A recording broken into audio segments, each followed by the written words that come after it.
ভাগ্যের দরজা খুলে যেতে চলেছে, শুধু নামটাই যথেষ্ট।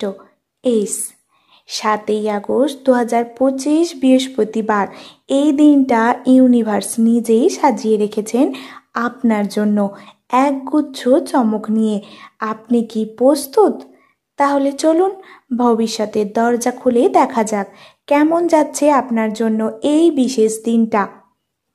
ভবিষ্যৎ কখনোই একটানা থাকে না, তারা রং বদলায়, সময় পাল্টায়, আর গ্রহরা তারা তো নিরবিচ্ছিন্ন গতিতে জীবনের গল্পগুলো লিখে যায়। 7ই আগস্ট 2025 সালের দিনটি সেই রকমই এক মোড়, যেখানে এস নামের জাতক জাতিকাদের জন্য একদিকে সাফল্যর প্রগতি আর অন্যদিকে কিছু সতর্কতা ও শিক্ষা অপেক্ষা করছে। তাই চলুন বিশ্লেষণ করি পুরো দিনটিকে, সূর্য থেকে শনির গভীর প্রভাব পর্যন্ত। ভিডিওটির মূল বিষয় আলোচনা করার আগেই সকলকে জ্যোতিষ জগৎ ইউটিউব চ্যানেলে স্বাগত জানাই। আশা করি ঈশ্বরের কৃপায় সকলেই খুব ভালো আছেন, সুস্থ আছেন। আপনার নামের প্রথম অক্ষর কি এস বা বাংলা দন্ত স বা তালবস্য দিয়ে শুরু? তাহলে কিন্তু অবশ্যই নিজের শুভ নামটি কমেন্টে জানাবেন। এছাড়াও আপনার কোনো বন্ধুবান্ধব বা আত্মীয় স্বজনের নামও যদি এই এস দিয়ে শুরু হয়ে থাকে, তাহলে কিন্তু তাকে ভিডিওটি শেয়ার করতে একদমই ভুলবেন না। আমার ভিডিওটি যদি আপনাদের ভালো লেগে থাকে, আমার চ্যানেলটিকে সাবস্ক্রাইব করে আমার পাশে থাকবেন। আপনাদের ভালোবাসা আমার জন্য একান্তই কাম্য। চলুন বন্ধুরা, বেশি দেরি না করে ভিডিওটির মূল বিষয় নিয়ে আলোচনা করি। প্রথমেই বলবো গ্রহের অবস্থান। এই 7ই আগস্ট 2025 বৃহস্পতিবার দিন গ্রহরা ঠিক কোথায় অবস্থান করেছে? 7ই আগস্ট 2025 বৃহস্পতিবার চন্দ্র থাকবে বৃশ্চিক রাশিতে, এবং এই দিন চন্দ্রের অবস্থানই এস নামধারী জাতক জাতিকাদের ওপর সবচেয়ে বেশি প্রভাব ফেলবে। কারণ চন্দ্র মানেই মন, আবেগ, সম্পর্ক আর জীবনের সূক্ষ্ম পরিবর্তন। বাকি গ্রহগুলো ঠিক কোথায় অবস্থান করছে সেই সম্পর্কে বলি। সূর্য অবস্থান করেছে কর্কট রাশিতে এবং বৃহস্পতি অবস্থান করেছে মেষ রাশিতে। এর ফলে চলমান জ্ঞান এবং উন্নতির কারক লক্ষ্য করা যাচ্ছে। শুক্র অবস্থান করেছে কন্যা রাশিতে। এর ফলে বিচক্ষণ প্রেম ও আর্থিক বুদ্ধির ইঙ্গিত লক্ষ্য করা যাচ্ছে। মঙ্গল অবস্থান করেছে মিথুন রাশিতে। এর ফলে ক্রিয়া, উদ্যোগ, কথাবার্তা তীক্ষ্ণ হবে। শনি অবস্থান করেছে কুম্ভ রাশিতে। এর ফলে পিছন থেকে জীবনে কাঠামোর নির্মাণের সহায়ক হবে। রাহু অবস্থান করেছে মীন রাশিতে। এর ফলে ভবিষ্যৎ পরিকল্পনা নিয়ে বিভ্রান্তি লক্ষ্য করা যাচ্ছে। কেতু অবস্থান করেছে কন্যা রাশিতে। ফলে গোপন জ্ঞান ও আত্মবিশ্লেষণ লক্ষ্য করা যাচ্ছে। এই দিনে এস নামে জাতক জাতিকাদের জন্য কী কী সুখবর রয়েছে সেই সম্পর্কে বলি। কর্মজীবনে অগ্রগতি লক্ষ্য করা যাচ্ছে। যারা কর্পোরেট জব, মিডিয়া, শিক্ষা বা গভর্নমেন্ট সার্ভিস বা টেকনোলজিতে যুক্ত আছেন, তাদের জন্য আজকের দিনটি বড় একটা মোড় আনতে চলেছে। বৃহস্পতির মেষে অবস্থান বলছে এস নামধারীদের মধ্যে যে সাহস, যে নতুন কিছু করার তাগিদ, তা আজ বাস্তবায়ন হবে। প্রমোশন, কাজের প্রশংসা, নতুন দায়িত্ব আসতে পারে। যারা চাকরি খুঁজছেন তাদের আজ কোনো গুরুত্বপূর্ণ কল বা মেল আসতে পারে। প্রেমের পুরনো জোড়া আবার জুড়বে। চন্দ্র ও কেতুর মধ্যাকার এক আকর্ষণীয় প্রভাব নির্দেশ করছে যে বিচ্ছিন্ন বা দূরে থাকা প্রেমিক প্রেমিকার সঙ্গে আজ যোগাযোগ হতে পারে। নতুন সম্পর্ক শুরু হতে পারে বন্ধুত্বের মাধ্যমে। দাম্পত্য জীবনে পুরনো ভুল বোঝাবুঝি মিটে যেতে পারে। এছাড়াও আর্থিক সফলতা লক্ষ্য করা যাচ্ছে।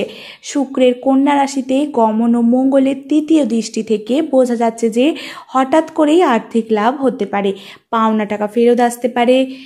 এছাড়াও ফিনান্সিয়াল প্রজেক্ট পাওয়া বা অনলাইনে ইনকামের সুযোগ আসতে পারে। পড়াশোনা বা পরীক্ষার চমক আসতে পারে, বিশেষ করে যারা এস নাম দিয়ে পড়াশোনার জগতে আছে। এসএসসি, নিট, নেট বা বিশ্ববিদ্যালয় পর্যায়ে তাদের জন্য একটি মেন্টাল ক্ল্যারিটি এবং ফোকাস বৃদ্ধির দিন হতে চলেছে। কি করলে আরও ভালো হবে সেই সম্পর্কে বলি। ভোরে উঠে পূর্বমুখে বসে 5 মিনিট চন্দ্র ধ্যান করুন। ওং সোম সোমায় নমঃ মন্ত্রটি জপ করুন। এছাড়াও মা কালী বা দুর্গার চরণে অর্ঘ্য দিন। গরিব বা কন্যা শিশুদের দুধ চিনি দান করুন। এটি আজকের দিনে আশীর্বাদ ডেকে আনবে। এছাড়াও কর্মক্ষেত্রে নতুন আইডিয়া নিয়ে কথা বলুন, আজ সেগুলি গুরুত্ব দেওয়া হবে। এছাড়াও গুরুত্বপূর্ণ সিদ্ধান্ত, বিয়ে, নতুন ব্যবসা, অফিসের কথা, বিভিন্ন বিষয় দুপুর 12টা থেকে বিকেল 3টের মধ্যে নিন, দেখবেন খুবই ভালো হবে। কি করা একদমই উচিত নয় সেগুলো একটু মনোযোগ সহকারে শুনুন। কাউকে প্রতিশ্রুতি দিয়ে কথা রাখতে না পারলে সেটা দেবেন না। আজকের দিনে প্রতিজ্ঞা ভাঙলে কিন্তু দ্বিগুণ ক্ষতি হবে। কারো সঙ্গে তুলনা করে কথা বলা থেকে বিরত থাকুন।